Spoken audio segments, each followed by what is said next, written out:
आप सबको नमस्कार।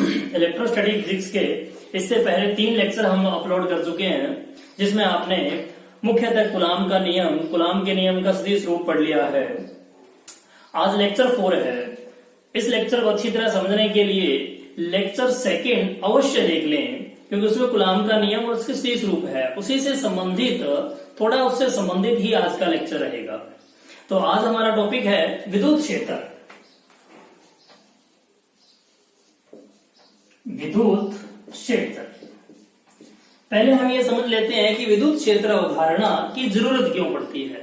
क्योंकि यदि हमें किन्हीं 2 बिंदु आवेशों के मध्य लगने वाले बल की बात करनी है, 2 बिंदु आवेश हैं ये, और इनके मध्य यदि हमें लगने वाले विद्युत बल की बात करनी है, तो इसके लिए कूलाम का नियम पर्याप्त है। कूलाम के नियम से हम ये काम कर सकते हैं।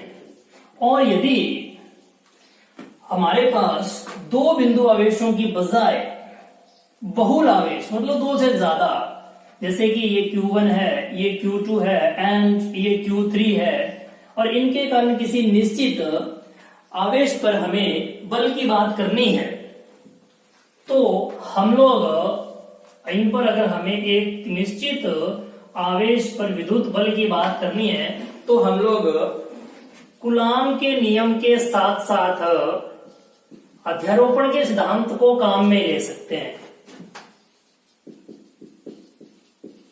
और इन दोनों की सहायता से हम लोग विद्युत बल ज्ञात कर सकते हैं। और यदि हम लोग ये जानने की कोशिश करें कि आवेश एक दूसरे के संपर्क में आए बिना ही कैसे ये बल आरोपित करते हैं, इसे समझने की कोशिश करें, तो इसके लिए हमें जरूरत पड़ेगी विद्युत क्षेत्र की अवधारणा की। ये विद्युत क्षेत्र की जो अवधारणा है, ये हमें समझाती है कि कैसे ये बिना संपर्क में आए बल आरोपित करते हैं। तो अवधारणा क्या कहती है? ये कहती है कि किसी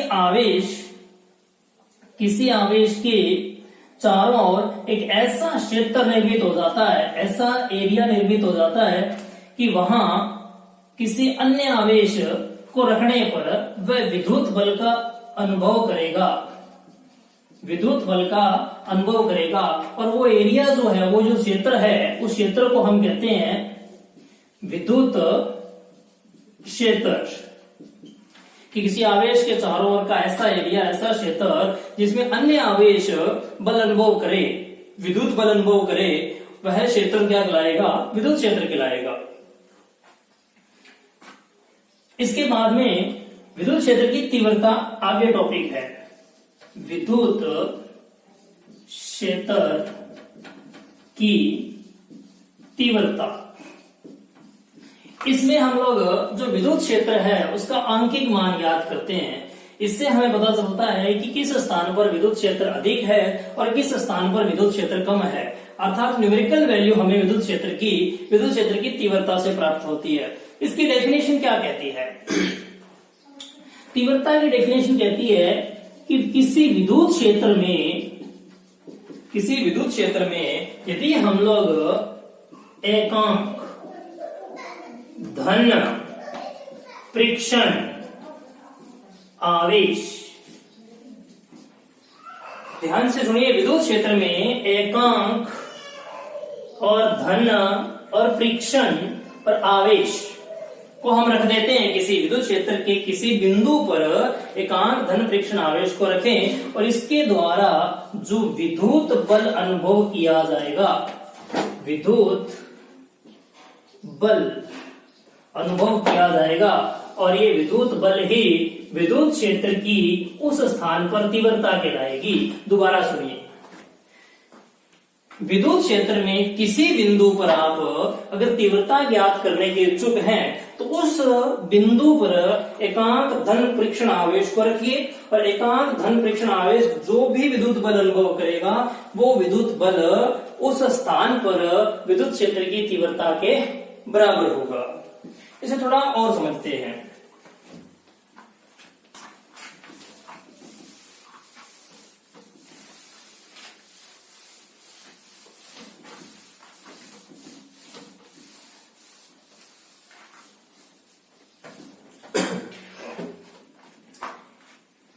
परीक्षण आवेश क्या होता है। परीक्षण आवेश का क्या मतलब है। परीक्षण आवेश की विशेषताएं हैं कि यह अति अल्प आवेश है, आवेश की वैल्यू बहुत कम है, अति अल्प आवेश है। इतना अल्प है कि इसका खुद का कोई विद्युत क्षेत्र ही नहीं है, इसका खुद का कोई विद्युत क्षेत्र ही नहीं है, ऐसा हम मान सकते हैं। और दूसरी बात यह पहले से मौजूद विद्युत क्षेत्र में कोई बदलाव नहीं करता, कोई बदलाव नहीं करता। मतलब इसका खुद का विद्युत क्षेत्र इतना कम है कि पहले से उपस्थित विद्युत क्षेत्र के अंदर कोई बदलाव ही नहीं करता। तो ये इस परीक्षण आवेश की विशेषताएं हो गई है। और एकांक इसकी वैल्यू हो गई, और धन पॉजिटिव आवेश है, और परीक्षण आवेश बहुत ही अल्प, ताकि कम से कम बल को भी अनुभव कर सके। तो अब हम गणितीय सूत्र बनाने की कोशिश करते हैं।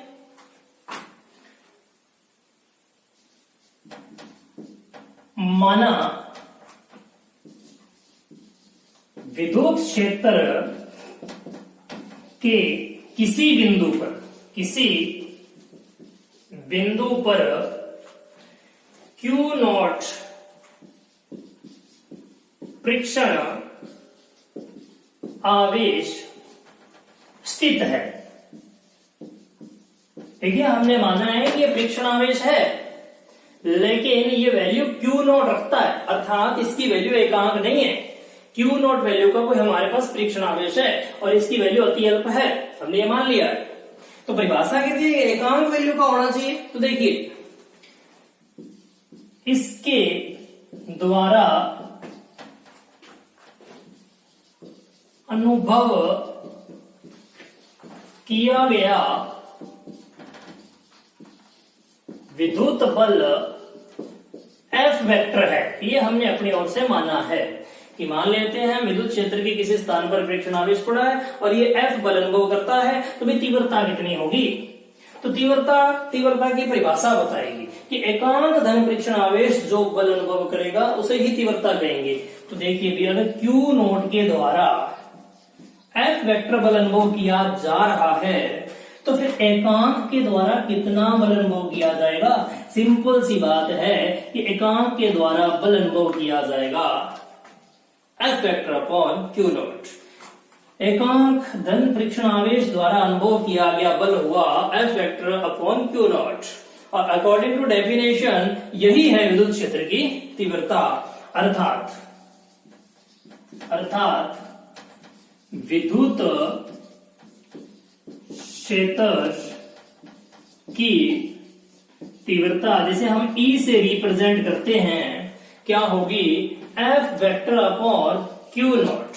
ये इसका गणितीय सूत्र निर्मित हो गया विद्युत क्षेत्र की तीव्रता का।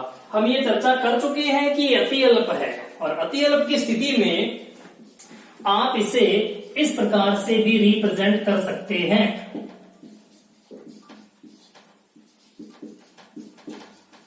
ये रिप्रेजेंट करती है लिमिट कि Q नॉट टेंस टू 0 का मतलब 0 की ओर अग्रसर है, मतलब बहुत ही कम वैल्यू रखता है। तो ये गणितीय सूत्र बन गया है। इससे आगे हम लोग विद्युत क्षेत्र की तीव्रता की विमा निकालते हैं। विद्युत क्षेत्र की तीव्रता एकांक धन परीक्षण आवेश पर लगने वाला बल है, और विद्युत क्षेत्र की तीव्रता एक सदिश राशि है, और इसकी जो डायरेक्शन है, इसकी जो दिशा है, वो धन परीक्षण आवेश पर लगने वाले बल की दिशा में ही है। अभी हम चित्र से भी देखेंगे इसको, और फिलहाल हम लोग इसकी विमा ज्ञात करते हैं। तो अभी हमने तीव्रता का सूत्र निर्मित किया है, E vector equals to limit Q naught tends to 0 F vector upon Q naught. विमा ज्ञात करना काफी सिंपल है। E वेक्टर कि हम बीमा ज्ञात कर रहे हैं, तो बीमा ज्ञात करते हैं MLTA, जरूरत पड़ेगी तो ए का यूज कर लेंगे। बीमा से पहले हमें इसका मात्रक बढ़ाना होगा, तो मात्रक आप देखिए, बल का मात्रक क्या होता है, केजी मीटर पर सेकंड स्क्वायर। क्यू नोट क्या है, क्यू नोट आवेश है, आवेश का मात्रक कूलाम। तो ऐसे देखा जाए तो आप इसके नीचे कूलाम लिख सकते हैं। तो इसको थोड़ा हल कर लेते हैं। कूलाम आप जानते हैं मूल मात्रकों में नहीं आता, मूल मात्रक में नहीं आता, तो कूलाम के स्थान पर हमें लिखना होगा एम्पियर गुणा में सेकेंड, क्योंकि ये आप जानते हैं किससे बनता है, Q बराबर I गुणा T सूत्र से बनता है। तो Q कूलाम, कूलाम की जगह पर I मतलब एम्पियर, T मतलब समय, समय मतलब सेकेंड मात्रक, एम्पियर गुणा सेकेंड। तो हम यहाँ पुट कर देते हैं KG metre upon second square और गुणा में हो जाएगा एम्पियर गुणा में सेकेंड।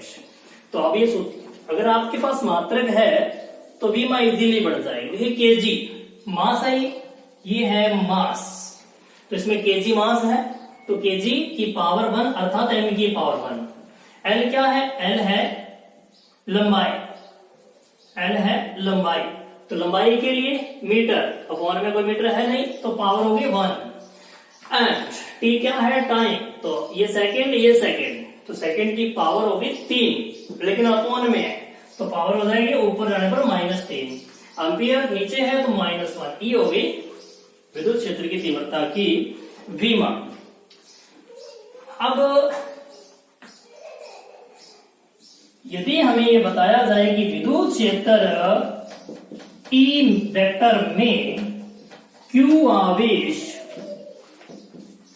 स्थित है, तो इस पर आरोपित बल कितना होगा, एफ वेक्टर का मान बताइए कितना होगा।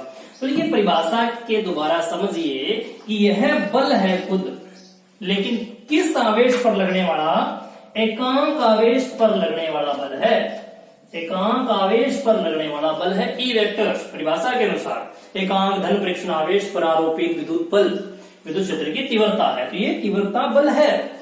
तो फिर अगर एकांक आवेश पर बल ई है तो फिर क्यू आवेश पर बल कितना है, क्यू आवेश पर बल होगा Q गुणा में E।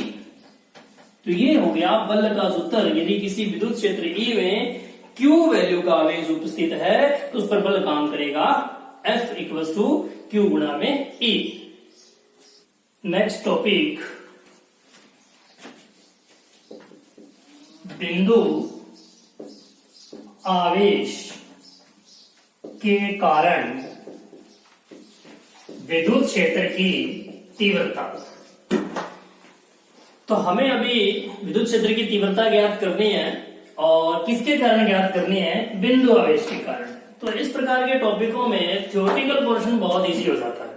ठीक कैसे, तो सर्वप्रथम अगर आपको तीव्रता ज्ञात करनी है तो किसकी जरूरत है, एक बिंदु आवेश की। तो देखिए पहली लाइन बनती है कि माना Q एक बिंदु आवेश है, माना हमारे पास बिंदु O पर Q एक बिंदु आवेश है, और इससे हमें R दूरी पर तीव्रता ज्ञात करनी है, और R दूरी पर हमने एक बिंदु मान लिया है P। तो बिंदु P बिंदु O से R दूरी पर स्थित है, और बिंदु P पर हमें विद्युत क्षेत्र की तीव्रता ज्ञात करनी है। तो हम एक काम करते हैं, बिंदु P पर परीक्षण आवेश Q नोट को अपनी ओर से रख देते हैं एक बार के लिए। तो कूलाम के नियम से Q आवेश के कारण Q नॉट परीक्षण आवेश पर कार्यरत विद्युत बल F वेक्टर कितना हो जाएगा, Q naught upon 4 pi epsilon naught R square. उम्मीद है आपने पीछे के लेक्चर देखे हैं तो आपको कूलाम का नियम पता होगा। और इधर वेक्टर लगा है, डायरेक्शन शो की गई है, मतलब सदिश रूप में लिखा गया है, तो इधर भी सदिश रूप में लिखना होगा। तो हमने एक सदिश राशि आर कैप बना दी, लेकिन चित्र में इसकी दिशा देखिए, क्यू आवेश क्यू नोड पर किधर की ओर बल लगाएगा, दोनों धनावेश हैं, तो यह आवेश इस आवेश पर इधर की ओर बल लगाएगा, इधर की ओर एफ वेक्टर बल लगाएगा। तो मैंने आर कैप की डायरेक्शन भी इधर की ओर मान ली है, तो ये डायरेक्शन किसकी होगी, आर कैप की डायरेक्शन है, ये बल की डायरेक्शन में। तो आगे ये समीकरण 1 बना दिया। और देखिए विद्युत क्षेत्र की तीव्रता की परिभाषा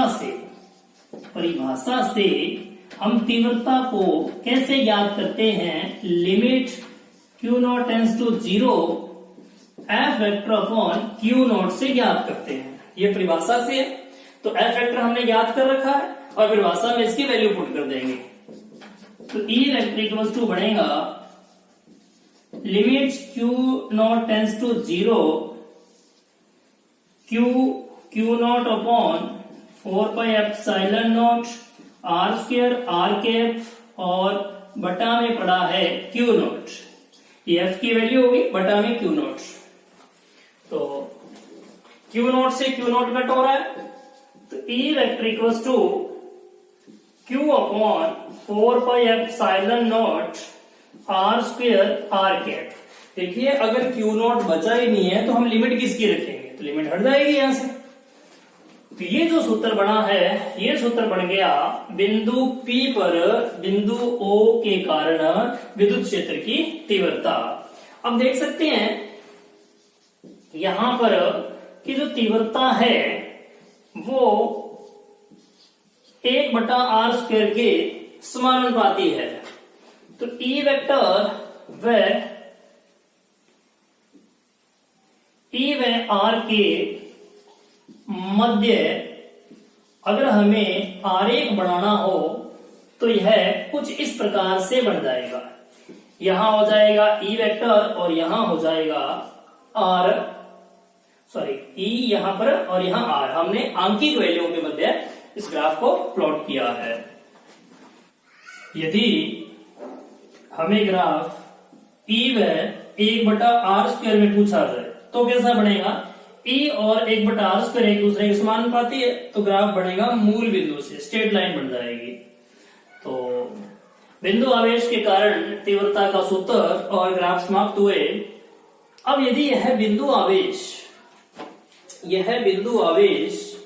किसी माध्यम में स्थित हो,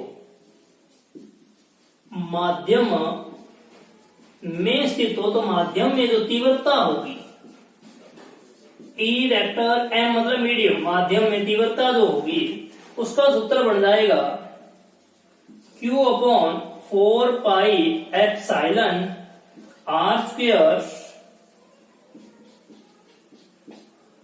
R कैप। और इसे हम लोग इस प्रकार से लिख पाएंगे Q upon 4 pi epsilon not epsilon R square R cap. इधर लिख देते हैं थोड़ा, तो E M वेक्टर बराबर E वेक्टर अपॉन में एप्सिलॉन R। ध्यान देंगे आप, तो ये पूरे का पूरा स्टेप यहां बढ़ रहा है। अगर आप इस एप्सिलॉन R को केवल छोड़ दो कि पूरी की पूरी जो वैल्यू बढ़ रही है ये बढ़ रही है E, निर्वात में विद्युत क्षेत्र की तीव्रता की वैल्यू बढ़ रही है, सूत्र बढ़ रहा है ये, तो एप्सिलॉन R अपॉन में रह गया। तो हम ये कह सकते हैं कि E M वेक्टर छोटा ही होगा E वेक्टर से। ये है निर्वात में बिंदु आवेश के कारण तीव्रता और ये है माध्यम में बिंदु आवेश के कारण तीव्रता। तो माध्यम में तीव्रता कम ही होगी किसकी तुलना में, निर्वात की तुलना में। ये टॉपिक समाप्त हुआ। और नेक्स्ट टॉपिक हम लोग आवेशों के निकाय के कारण विद्युत क्षेत्र की तीव्रता, आवेशों के निकाय के कारण विद्युत क्षेत्र की तीव्रता ज्ञात करेंगे।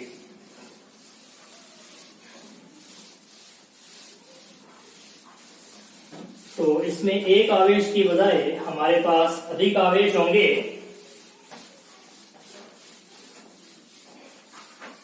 तो अपना टॉपिक है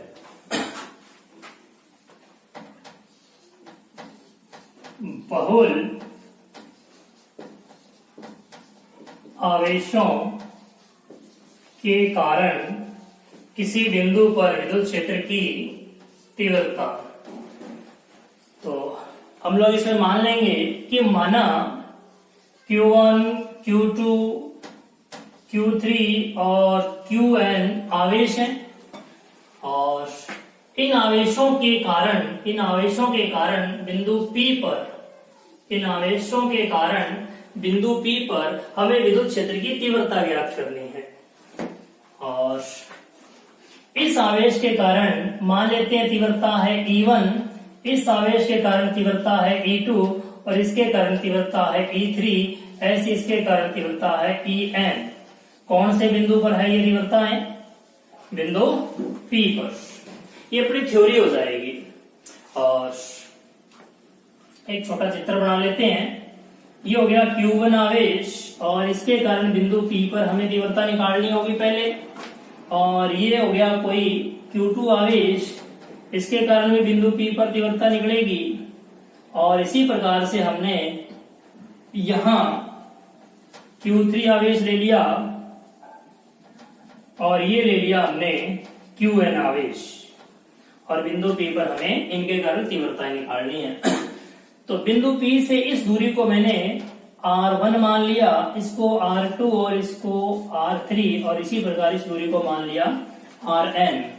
बिंदु आवेश के कारण तीव्रता का सूत्र हमने अभी अभी बढ़ाया है Q/4πε0r²r। ये है अभी हमारे द्वारा निर्मित सूत्र तीव्रता का। किसके कारण? बिंदु आवेश के कारण। तो बिंदु आवेश के कारण तीव्रता का सूत्र हमारे पास है और तीव्रता एक सदिश राशि है। इसका मतलब बिंदु P पर अगर हमें परिणामी तीव्रता ज्ञात करनी है तो इन सभी आवेशों के कारण तीव्रताओं का सदिश योग कर देना होगा। तो बिंदु P पर हमें परिणामी तीव्रता मिल जाएगी।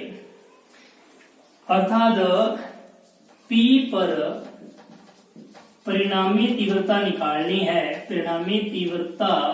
निकालनी है तो बिंदु P पर सभी तीव्रताएं जो है Q1, Q2, Q3 के कारण जो तीव्रताएं हैं उन सभी का हमें सदिश योग करना होगा और हमें परिणामी तीव्रता मिलेगी।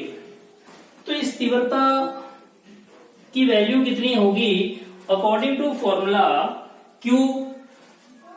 तो अगर आप E1 की बात कर रहे हैं तो E1 Q1 के कारण है, तो Q के स्थान पर आप लिखेंगे Q1 4πε0 r²। R होती है आवेश से उस बिंदु की दूरी जहां तीव्रता ज्ञात करनी है। तो तीव्रता भी यहां ज्ञात करनी है। आवेश किया तो आवेश से उस बिंदु की दूरी तो R1 है, तो यहां हम लिखेंगे R1² और R1 कैप की डायरेक्शन ये हो जाएगी, इस दिशा में हो जाएगी तीव्रता E1 और इस दिशा में हो जाएगी तीव्रता E2 वेक्टर और इस दिशा में हो जाएगी E3 वेक्टर और इस दिशा में हो जाएगी En वेक्टर। ऐसे डायरेक्शन हम लोग डायग्राम में शो कर सकते हैं। और इसी प्रकार हम इसकी तीव्रता भी ज्ञात कर लेंगे R2² R2 कैप और फाइनली हम लोग लिख देंगे Qn/4πε0 Rn² Rn कैप। इसको सिग्मा के रूप में, सिग्मा लगाने से पहले हम देखते हैं कि इसमें ये जो टर्म है वो कॉमन है, इसके अलावा कुछ भी कॉमन नहीं है। तो 1/4πε0 कॉमन और सिग्मा के फॉर्मेट में हम इसे लिख देते हैं Ri² और Ri कैप। I जो 1 to n चलता है। तो ये जो तीव्रता है ये बहुल आवेशों के कारण किसी बिंदु पर तीव्रता है। तो सूत्र निर्मित हो गया, टॉपिक समाप्त होगा। तो तीव्रता ज्ञात करने का हम एक क्वेश्चन कर लेते हैं। तो क्वेश्चन में दिए अपने को एक समबाहु त्रिभुज है और जिसकी भुजा की वैल्यू a है, और इसके a और b बिंदु पर, त्रिभुज के a और b बिंदु पर q मान का आवेश स्थित है। q मान का इधर आवेश स्थित है। और बिंदु C पर हमें विद्युत क्षेत्र की तीव्रता ज्ञात करनी है। ध्यान देने की बात यह है कि बिंदु A B एक बिंदु आवेश है और B भी एक बिंदु आवेश है। दोनों बिंदु आवेशों के कारण यहाँ तीव्रता निकालेंगे और तीव्रता एक सदिश राशि है। उन दोनों तीव्रताओं का हम सदिश योग कर देंगे तो परिणामी तीव्रता निकल के आ जाएगी। तो इसके कारण तीव्रता इधर की ओर होगी, ये तीव्रता होगी इसके कारण E वेक्टर, क्योंकि हमने तीव्रता में पढ़ा है कि यहां पर अगर आप परीक्षण आवेश रखते हैं तो उस पर जिस दिशा में बल लगेगा उसी दिशा में ही तीव्रता होती है। तो तीव्रता की दिशा बल की दिशा है। तो यहां अगर आप परीक्षण आवेश रख के देखेंगे तो ये आवेश इसको इधर की ओर ऐसे बल लगाएगा, E B वेक्टर और E A वेक्टर। तो जिधर की ओर बल लगाते हैं परीक्षण, जिधर की ओर परीक्षण आवेश पर बल लगता है वही तीव्रता की दिशा होती है। तो हमने दोनों तीव्रताओं की दिशा बना दी है। अब इनके दोनों के मान ज्ञात करेंगे और मान ज्ञात करने के बाद इनका परिणामी ज्ञात करेंगे। तो A के कारण C पर तीव्रता E A vector equal to में परिमाण लिख देते हैं Q upon 4 pi epsilon naught A square, हमने परिमाण लिखा है। और B के कारण C पर जो विद्युत क्षेत्र की तीव्रता है उसका परिमाण देखिए सेम ही परिमाण होगा, क्योंकि डिस्टेंस सेम है, आवेश सेम है। आवेश भी Q है बिंदु B पर, और जो बिंदु B से C की दूरी है वो भी A है, क्योंकि समबाहु त्रिभुज है, तीनों भुजाएं समान है इसकी। तो ये होगी B के कारण C पर तीव्रता। अब हमें C पर परिणामी तीव्रता ज्ञात करनी है E वेक्टर। तो हमें E A वेक्टर और E B वेक्टर का सदिश योग करना होगा। और आप जानते हैं इन्हीं दो सदिश राशियों का सदिश योग करने के लिए समांतर चतुर्भुज विधि होती है। और इस विधि से हम लोग E A square E B square plus 2 E A E B cos theta 11th में पढ़ा है हमने। ये थीटा E A और E B के बीच का कोण होता है। चित्र में देखते हैं कितना है। E A और E B के बीच का कोण ये है, और ये कोण इस कोण के शीर्षाभिमुख है। और समबाहु त्रिभुज का प्रत्येक कोण 60 डिग्री का होता है। तो इसका मतलब ये कोण 60 डिग्री का हुआ तो ये भी 60 डिग्री का हुआ, अर्थात E A और E B के बीच कोण कितने डिग्री हुआ? 60 डिग्री हुआ। और इन दोनों का परिमाण जो है वो समान है, ये हमने यहां देखा। इन दोनों सूत्रों को आप ध्यान से देखेंगे तो इससे रिजल्ट निकल के आता है कि A का परिमाण किसके बराबर है? B के परिमाण के बराबर है। तो इससे आगे हल करते हैं। तो E vector modulus equals to E A square plus E A square. देखिए B का और A का परिमाण बराबर है तो हम B के स्थान पर A लिख रहे हैं, प्लस 2E A स्क्वायर। देखिए E A पड़ा है, E A इसके स्थान पर बराबर हो गया तो हमने स्क्वायर कर दिया, और cos 60 डिग्री। तो E vector modulus equals to ये दोनों, ये E A स्क्वायर तीनों में से कॉमन आ गया तो E A स्क्वायर। तो यहां बचा 1, यहां भी 1, प्लस 2 cos 60 डिग्री। थोड़ा हल कर देते हैं तो E A बाहर जाएगा यहां से, और अंदर 1 प्लस 1 2 प्लस 2 cos 60 का मान कितना हो जाएगा? cos 60 का मन 1/2 हो जाएगा। तो ये बना 2 से 2 कट गया, 2 और 1 3, तो √3e a की वैल्यू हमारे पास है ऑलरेडी, ये रही √3q upon 4 pi epsilon naught a square. ये हो गया बिंदु C पर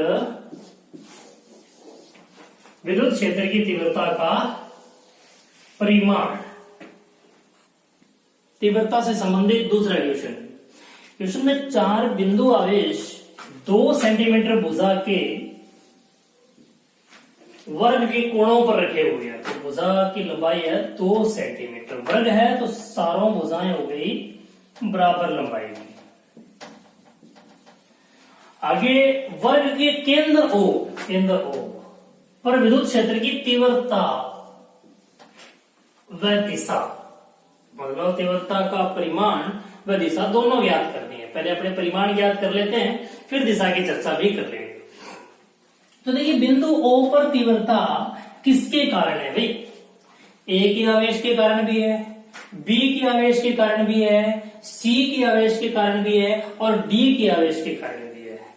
तो इन चारों के कारण हम तीव्रता निकालेंगे और तीव्रता का सभी तीव्रताओं का सदिश योग कर देंगे तो बिंदु O पर परिणामी तीव्रता आ जाएगी। तो शुरू करते हैं। A के कारण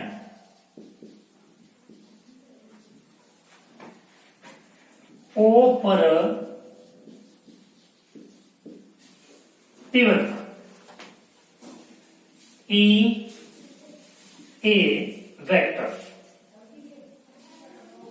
परिमाण लिख रहा हूं मैं यहां, मॉडुलस इक्वल्स टू आवेश कितना है 2q। देखिए प्लस और माइनस डायरेक्शन को इफेक्ट करेंगे, परिमाण को नहीं। तो हम परिमाण लिख रहे हैं तो प्लस माइनस को हम इग्नोर करते हुए चलेंगे। परिमाण में तो 4 pi epsilon not, distance A से O से D, O से C और O से B समान ही है। ये चारों दूरियां आपस में बराबर है। कितनी है उसकी चर्चा हम ही कर लेंगे। अभी हम लोग इसे लिख देते हैं O से A या A से O, A की बात है, का स्क्वायर। ये हो गया परिमाण। और इसकी डायरेक्शन किधर की ओर होगी? माइनस है तो माइनस के कारण तीव्रता की डायरेक्शन अंदर की ओर होती है, ऐसे। ये तीव्रता होगी E A वेक्टर, क्योंकि फ्रिक्शन आवेश पर लगने वाले बल की दिशा तीव्रता की दिशा होती है। तो यहां पर यदि आप फ्रिक्शन आवेश लेकर आते हैं तो फ्रिक्शन आवेश धन आवेश है, धन आवेश को ये ऋण आवेश अपनी ओर आकर्षित करेगा, तो बल इधर की ओर लगा तो इधर की ओर ही किसकी दिशा हो गई? तीव्रता की दिशा हो गई। और A के बाद B की बात कर लेते हैं। तो B के कारण O पर तीव्रता E B vector modulus equals to B पर आवेश कितना है? प्लस का 2q। तो प्लस और माइनस की तो बात करनी ही नहीं है। और डिस्टेंस कितनी आ जाएगी? O से B, जबकि दोनों बराबर है तो यहां भी हम फिर OA लिख दें तो B गलत नहीं है, सही है। B की बात होगी, C की कर लेते हैं। तो C के कारण O पर तीव्रता कितनी हो जाएगी? EC vector modulus equals to, तो C पर आवेश कितना है? Q है, 4 pi epsilon naught OA square. ये दूरी इसके बराबर ही है तो OA हमने यहां लिख दिया है। हम चारों के कारण तीव्रता निकाल रहे हैं। तो D के कारण O पर तीव्रता ED vector modulus equals to, D पर आवेश Q है तो Q upon 4 pi epsilon naught OA square. हमने सभी दूरियां बराबर होने के कारण सभी में OA लिखा है। परिमाण बराबर है, सभी ये दूरियां सभी बराबर है, इसलिए हमने सभी की जगह OA लिख दिया है। तो अब हमें परिणामी तीव्रता ज्ञात करनी है, तो इन चारों को जोड़ना है। जोड़ने से पहले हम इनकी दिशाएं प्रदर्शित कर देते हैं। तो ये माइनस आवेश है तो माइनस के कारण तीव्रता इधर ही हो जाएगी, EC वेक्टर। देखिए कैसे, एक बार पुनः समझ लें आप। यहां आप रखिए फ्रिक्शन आवेश, जिस बिंदु पर तीव्रता की दिशा ज्ञात करनी हो वहां परीक्षण आवेश को रख लें, और परीक्षण आवेश होता है धन परीक्षण आवेश रख लिया आपने। तो धन परीक्षण आवेश को ये ऋण आवेश किधर की ओर आकर्षित करेगा, अपनी ओर आकर्षित करेगा। तो अर्थात बल किधर लगेगा, इधर की ओर बल लगेगा, और जिधर की ओर बल लगता है उधर की ओर किसकी दिशा होती है, तीव्रता की दिशा होती है। तो परीक्षण आवेश यहां हमने मान रखा है। तो इस परीक्षण आवेश पर यह धनावेश किधर की ओर बल लगाएगा, इधर की ओर बल लगाएगा, क्योंकि प्रतिकर्षण है। तो फिर तीव्रता की दिशा किधर की ओर हो जाएगी, तीव्रता की दिशा इससे बाहर की ओर हो जाएगी। ये तीव्रता की दिशा किस पर है, यहां न बना करके अपने काम करते हैं, इस तीर को आगे बढ़ा लेते हैं यहां। तो ये तीव्रता किसके कारण है, इसके कारण है, इधर की ओर है। तो इसको मैंने नाम दे दिया ई बी वेक्टर। कौन से बिंदु पर है, ओ बिंदु पर। किसके कारण है, बी बिंदु के कारण। तो इस क्यू आवेश के कारण बिंदु ओ पर तीव्रता किधर होगी, वापिस बल वाला कंसेप्ट समझें। ये प्लस आवेश है, ये प्लस आवेश है, तो इस प्लस आवेश के द्वारा इस प्लस आवेश पर इधर की ओर बल लगेगा। तो जिधर की ओर बल लगता है वही होती है तीव्रता की दिशा। तो ई डी वेक्टर की दिशा होगी। इन चारों तीव्रताओं की डायरेक्शंस को, दिशा को हमने चित्र में मेज कर दिया है, दर्शा दिया है। अब देखिए ई ए वेक्टर व ई सी वेक्टर का परिणामी ई ए सी वेक्टर मैंने मान लिया अपनी ओर से। तो ई ए वेक्टर प्लस ई सी वेक्टर दोनों का सदिश योग कर दे। आपने ए और बी को ही क्यों नहीं पकड़ा, ए और सी को ही क्यों पकड़ा। चित्र से देखिए बड़ा इजी हो रहा है इन दोनों को हल करना। क्यों हो रहा है, क्योंकि ये एक दूसरे के अपोजिट डायरेक्शन में है, और अपोजिट होते हैं वो एक में से एक को घटा दिया जाता है। समांतर चतुर्भुज नियम से भी आप इसको देख सकते हैं, लेकिन अपोजिट वाला आप सीधा ही समझ सकते हैं कि अपोजिट है तो घट जाएंगे और सेम डायरेक्शन में है तो जुड़ जाएंगे। तो आप ई ए में से घटा दीजिए ई सी को, तो ये परिणामी आ जाएगा, ए और सी का परिणामी आ जाएगा। ई ए और ई सी का परिणामी आ जाएगा। तो ई ए कितना है, ई ए है 2q/4πε0 O A square minus सी का कितना है q/4πε0 ओ ए का स्क्वायर। तो घटाते हैं तो लिखेंगे q/4πε0 ओ ए का स्क्वायर। ये आ गया ई ए सी वेक्टर मॉडुलस। ई ए और ई सी का परिणामी हमने निकाल दिया है। आप अगर ध्यान से देखें तो ये दोनों भी एक दूसरे के विपरीत है, तो इन दोनों का परिणामी भी निकाल लेते हैं। ये परिणामी है और परिमाण लिखा है हमने, इसके साथ दिशा को मेंशन नहीं किया। दिशा की चर्चा अगर हम करें इसकी तो बड़ा इजीली समझ सकते हैं। देखिए इन दोनों में से बड़ा कोण है, इन दोनों में से बड़ा कोण है, तो आप देखेंगे इन दोनों में से बड़ी वैल्यू ई ए की है। तो इसका मतलब जो परिणामी होगा वो इसी दिशा में बढ़ेगा। ये जो आप देख रहे हैं ये है, ऐसे परिणामी छोटा होगा ई ए से, तो हम यहां दर्शा देते हैं क्योंकि घटाया गया है, तो जो बचेगी वैल्यू परिणामी आएगी वो ई ए से छोटी आएगी। इधर दिखा देते हैं। तो ये है ई ए सी वेक्टर, जो आपको थोड़ा सा डार्क एरो दिख रहा है, ये है ई ए सी वेक्टर के लिए। तो डायरेक्शन इसका पता लगाना इजी है, उम्मीद है आप समझ गए होंगे। तो अब अपने इन दोनों को छोड़ करके शेष बचे हुए दो की बात करते हैं। वो है ई बी वेक्टर व ई डी वेक्टर का परिणामी। तो E B D vector equals to E B vector plus E D vector. तो इन दोनों का सदिश योग करना है, सदिश रूप में हमने रिप्रेजेंट कर दिया है। परिणाम निकालना है तो E B D vector modulus equals to में, अब देखिए बड़े में से छोटा अमूमन हम घटा लेते हैं। तो इन दोनों में से बड़ा कौन है, बी और डी में से बड़ा ये, तो इसका दुगुना है ये देखिए इसका। तो आप क्या करेंगे, ई बी में से ई डी को घटा देंगे, क्योंकि दिशा में अपोजिट है ना, इसलिए हमने घटा दिया। तो कितना बचेगा 2q/4πε0 OA² में से q/4πε0 OA² को हम घटा रहे हैं, तो बचेगा q/4πε0 OA²। ये बच जाएगा, मतलब सेम ही वैल्यू बच गई है। ये वाली वैल्यू और ये वाली वैल्यू सेम बन रही है। ये है कौन भाई? ये है EBD वेक्टर मॉडुलस। तो इससे आगे हल करते हैं, थोड़ा मिटा लेते हैं, इन चारों को मिटाते हैं।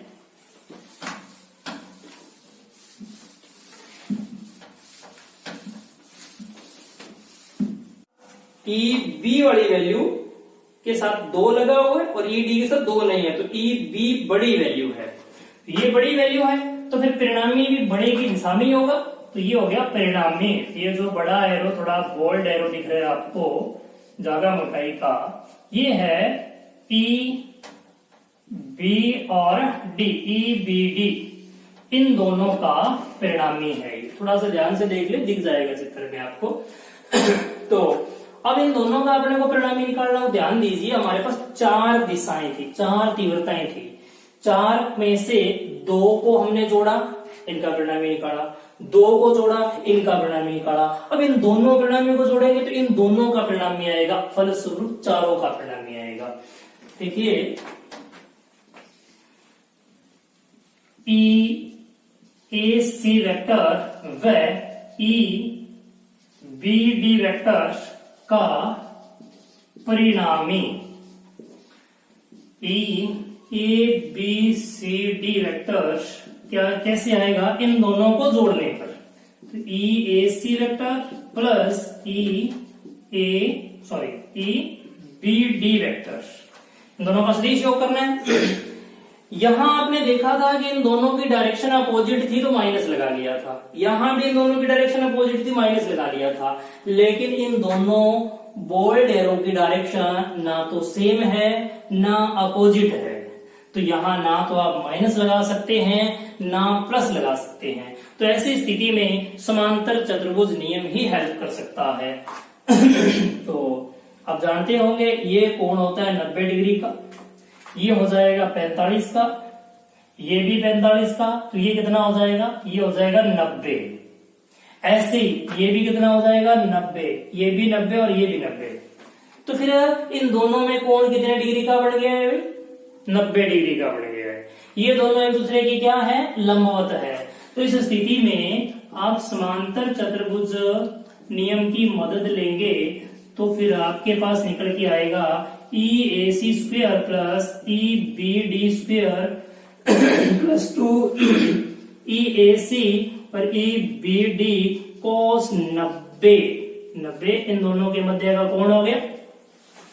अब इधर देखिए EAC का वैल्यू क्या है? ध्यान से देख लें, q/4πε0 OA² और EBD का वैल्यू क्या है? q/4πε0 OA², सेम वैल्यू है। इसका मतलब इन दोनों का जो परिमाण है वो समान है। तो परिमाण समान है, यहां मैं लिख देता हूं EAC और EBD दोनों का परिमाण समान है। तो परिमाण समान है तो इसको अपने इस प्रकार से लिख पाएंगे, EAC² प्लस EAC²। ध्यान दीजिए परिमाण समान है तो हमने इसके स्थान पर भी AC लिख दिया है, प्लस 2EAC², इसके स्थान पर भी EAC लिख दिया, स्क्वायर हो गया। cos 90 की वैल्यू 0 होती है, cos 90 की वैल्यू 0 होती है, तो टोटल स्टेप 0 हो चुका है। तो बचेगा क्या? EAC² 2 बार 2EAC²। थोड़ा और हल कर देते हैं तो √2 EAC, ये क्या है? ये परिणामी तीव्रता है। मान रखते हैं थोड़ा अभी इसमें।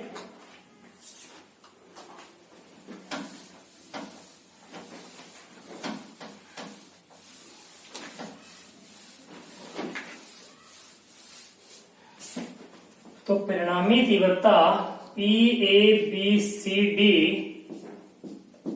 तो √2 ई ए सी का मान कहां से लाएंगे? ई ए सी बराबर है ई बी डी के, और ई बी डी का मान है क्यू अपॉन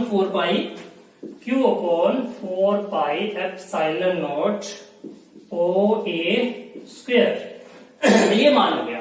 अब आपको क्यू की वैल्यू दी हुई है क्या?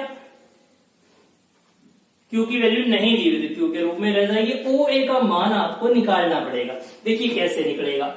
ये कितना डिग्री है? 45 डिग्री। ये भी कितनी डिग्री है? 45 डिग्री।